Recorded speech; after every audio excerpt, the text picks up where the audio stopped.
Bonjour à tous. Nous allons donc commencer ce cours à distance sur la Révolution française. Nous venons de travailler le XVIIIe siècle des Lumières dans le précédent thème. Je vous rappelle que l'esprit des Lumières est fondé sur la raison et l'utilisation des connaissances pour éveiller un esprit critique qui peut remettre en question l'ordre social de la société. Il est porté par des penseurs qu'on appelle des philosophes comme Voltaire, Rousseau, Montesquieu ou encore Diderot et sa fameuse encyclopédie. Nous voici à présent en 1789. C'est l'année au cours de laquelle éclate en France une révolution. Nous allons commencer par tenter de comprendre pourquoi c'est en 1789 qu'éclate cette révolution et dans quel état se trouve le royaume de France. Vous avez face à vous la couverture du folio du livret que nous avons distribué vendredi dernier. Vous allez pouvoir vous rendre sur le Padlet du cours. Vous avez l'adresse à la première page du folio. Le Padlet, le voici juste ici. Vous pouvez retrouver également le livret en version papier dans la première colonne, tout à gauche, colonne ressources. Vous avez ensuite différentes colonnes qui correspondent, vous voyez, aux différents chapitres de la partie historique que nous allons étudier sur ce thème. Nous avions demandé pour aujourd'hui de réfléchir à la première fiche d'exercice qui se compose de la page 4 et 5 de votre folio et qui s'intitule « Racines de la Révolution, l'état du royaume en 1789 ». Cette première fiche vise à vous montrer les 4 principales difficultés que rencontre le royaume au cours de l'année 1788-1789. Le premier document, vous allez pouvoir également vous référer à votre manuel page 56-57 dont sont tirés les documents présentés. Premier document donc. Il s'agit d'un schéma en forme de balance budgétaire, c'est le budget du royaume de France en 1788. Où l'on voit que ce budget accuse un fort déficit. Le déficit, c'est le manque à gagner entre ce que le royaume gagne comme argent, relève comme impôt. Ici, nous avons 503 millions de livres tournois à l'unité monétaire de l'époque, qui rentrent dans les caisses de l'État. Et puis, la différence avec les dépenses du royaume, de l'ordre de 620 millions de livres. On voit que ces dépenses sont essentiellement consacrés au remboursement de la dette du royaume. Le royaume de France est très endetté depuis plusieurs années, si bien qu'en 1789, plus de la moitié, ou la moitié très exactement, de ces dépenses servent à rembourser ce qui a été emprunté les années précédentes. Donc on est dans un cercle financier dont on ne peut pas sortir à moins d'augmenter considérablement les revenus. Vous deviez calculer le déficit, qui est donc de l'ordre de 117 millions de livres. Il manque 117 millions de livres à la France cette année-là. Les dépenses de la France en 1788 sont consacrées au remboursement de la dette. La France a emprunté beaucoup d'argent les années précédentes et doit rembourser ses créanciers. Voilà les réponses que vous pouvez inscrire sur votre livret. Deuxième partie, les difficultés alimentaires. Cette fois, nous avons un graphique en courbe. 2 courbes qui vont vous servir à observer une évolution dans le temps, entre les années 1778 et 1790. Nous avons en rouge la courbe des prix du blé, et en vert la courbe des récoltes de blé. Vous deviez donc observer cette courbe et décrire la situation. En 1778, on observait que les récoltes de blé sont basses, le prix du blé, lui, élevé en 1785, juste ici. Les récoltes de blé sont fortes, alors maximum, le prix est quant à lui très bas. On en conclut logiquement que plus les récoltes de blé sont basses, donc plus l'offre de blé est basse, plus le prix est élevé, puisque le blé est rare et donc le pain que l'on fabrique à partir de ce blé est vendu cher. À partir de 1787, on observe que les récoltes sont de plus en plus basses et même catastrophiques en 1789. Logiquement, les prix du blé sont de plus en plus chers. Ferez attention aux fautes d'orthographe que je n'ai pas corrigées ici et on s'en excuse. Donc la France traverse une crise alimentaire puisque la base de l'alimentation, le blé, est de plus en plus cher. Troisième difficulté, on en avait déjà parlé dans le thème précédent, des difficultés des inégalités sociales. Et on doit ici s'appuyer sur un document principal. La nature de ce document, c'est très simple, vous la trouvez toujours au pied du document. C'est une caricature, c'est-à-dire en fait un dessin qui essaie de représenter une idée en grossissant. C'est très souvent de manière comique, grotesque. C'est une manière de dénoncer une situation et de faire réfléchir. Vous devez ensuite vous intéresser aux 3 personnages représentés sur cette caricature. Numéro 1, numéro 2, numéro 3. Le premier personnage, c'est un membre de la noblesse. Ses vêtements, son chapeau, son épée montrent qu'il appartient à cet ordre. L'épée était réservée aux membres de la noblesse qui se disaient descendants des chevaliers ou seigneurs du Moyen-Âge. Le deuxième personnage à côté, c'est un membre du clergé.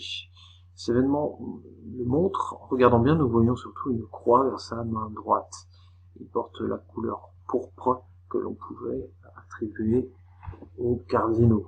Même si ici, il a plutôt la tenue d'un prêtre, qui était plutôt vêtu de noir ou d'un mauve foncé. Les membres du clergé sont ceux qui prennent en charge l'administration de la religion chrétienne, en l'occurrence ici catholique, sur ceux qui prient et qui s'occupent du culte. Le troisième personnage, évidemment, celui qui porte les 2 autres, c'est le tiers-état. Il regroupe toutes les autres personnes de la société, bourgeois, artisans, commerçants, et surtout paysans, qui représentent 90% de la population française en 1789. Nous voyons ici un homme courbé qui porte les 2 autres personnages. Il s'appuie sur un instrument qui est utilisé en agriculture, c'est une sorte de bêche, et il porte au pied des sabots, c'est bien un paysan et un membre du tiers-état. Cette caricature, selon vous, elle était plutôt comique, tragique ou critique? Et bien évidemment, elle est plutôt critique, c'est l'objet même de la caricature qui, sous un trait comique, il s'agit avant tout de faire rire, et donc cette réponse n'est pas entièrement fausse, mais elle doit être complétée par cet aspect critique. On veut faire réfléchir, et de là, on veut faire réagir, peut-être agir tout court en faveur d'une révolution. Selon vous, quel est le message de ce document? Il faut toujours se poser cette question. À quoi sert ce document? Qu'a-t-il tenté d'exprimer? Encore la réponse est assez simple. Ce document montre que tout le poids de la société repose sur le tiers-état, littéralement. Les 2 ordres sont portés sur le dos du personnage qui représente le tiers-état. C'est le tiers-état qui paye la grande majorité des impôts dans cette société d'Ancien Régime. Société qui existait avant la Révolution française. Il entretient les 2 ordres qu'on dit privilégiés, l'ordre du clergé, l'ordre de la noblesse. On reverra que le clergé, en réalité, compte dans ses membres à la fois des aristocrates, mais aussi des gens beaucoup plus modestes qui se diront très proches du tiers-état. 4e élément pour comprendre l'état du royaume en 1789, élément plus politique, l'ambiance liée aux circonstances. Ici, nous avions un texte qu'il fallait prendre le temps de bien identifier, puisqu'il a été écrit moins de 2 ans avant les débuts de la Révolution, en 1787, et c'est en fait une relation des voyages à travers la France d'un observateur étranger, un certain Arthur Young, c'est-à-dire un Anglais qui visite le pays et qui pose un regard très distancié, très critique sur ce qu'il peut observer. Donc nous sommes plus dans une sorte de journal de voyage. Selon l'auteur, 3 raisons expliquent la situation dans le royaume.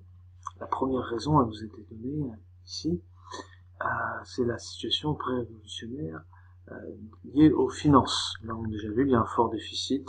C'est la question qui agite plus ce qu'on pourrait appeler l'opinion publique à l'époque.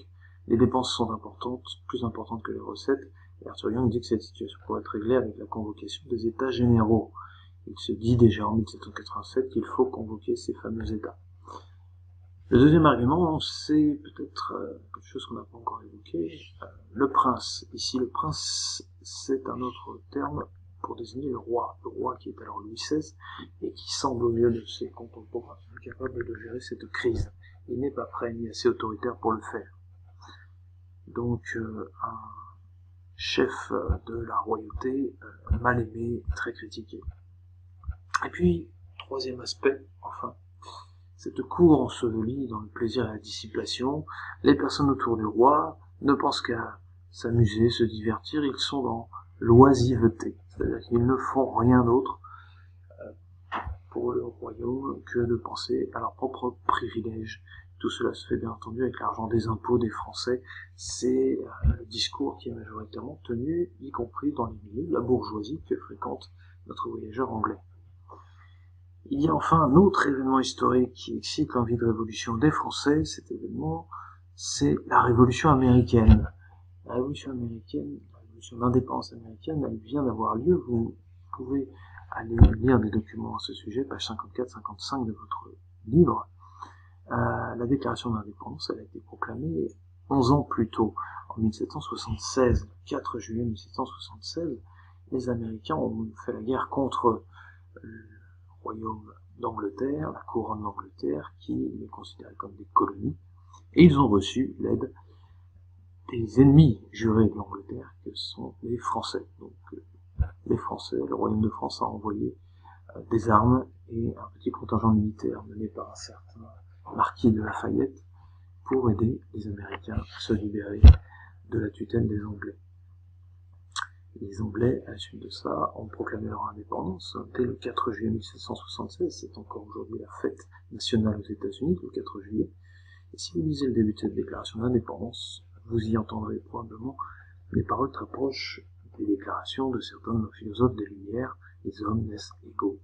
Leur créateur, on ne nie pas l'unité d'un Dieu ici, leur créateur leur a donné des droits qu'on ne peut pas réduire, qu'on ne peut pas leur enlever, inaliénables. Parmi ces droits se trouve la vie, la liberté, la recherche du bonheur. Donc les Américains sont les premiers à avoir imaginé une république, à avoir imaginé un pays, un État, dans lequel les droits des hommes pourraient être placés au-dessus des privilèges de quelques-uns. Et tout cela ouvre un possible dans l'histoire qui donne des idées à certains Français. Et si les discours des philosophes n'étaient pas que des écrits dans les livres, et si tout cela pouvait devenir tout à coup une réalité.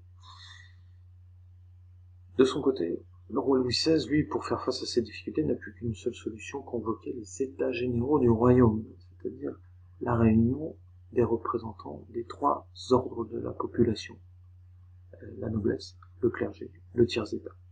Partout en France, les habitants sont appelés à exprimer leurs plaintes et leurs vœux dans des cahiers de doléances et à élire des représentants qui viendront à Versailles négocier avec le roi une sortie de crise. Ici, nous avions, pour terminer cet exercice, un extrait des cahiers de doléances d'une petite paroisse craonnaise. On est dans le nord de la France, nord-nord-est, une paroisse rurale qui, bien sûr, est une paroisse représentant le tiers-état en majorité. Alors, que demande le tiers-état au roi en ce début d'année 1789?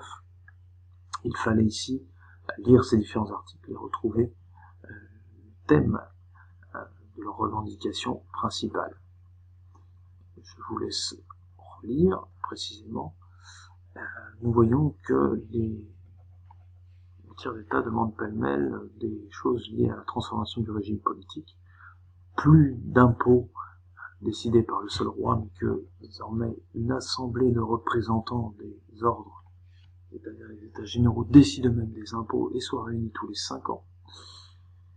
On en profite du coup pour supprimer tous les impôts déjà existants et on le remplace par un impôt égalitaire. Même les nobles, même les aristocrates doivent pouvoir le payer. C'est la fin des privilèges. En même temps, on demande que tous les métiers qui étaient réservés aux aristocrates et aux nobles soient ouverts à toutes les conditions, compris aux gens du tiers-état. On ne veut plus payer d'impôts non plus pour le clergé. Bref, on demande une ouverture, une libéralisation de la société. C'est d'abord cette soif de liberté qui préside au début de la Révolution française. À vous de compléter et de corriger proprement vos réponses sur votre livret. À bientôt pour la suite des événements révolutionnaires. Prenez soin de vous, corps et âme, et lisez les consignes qui vont suivre dans la journée.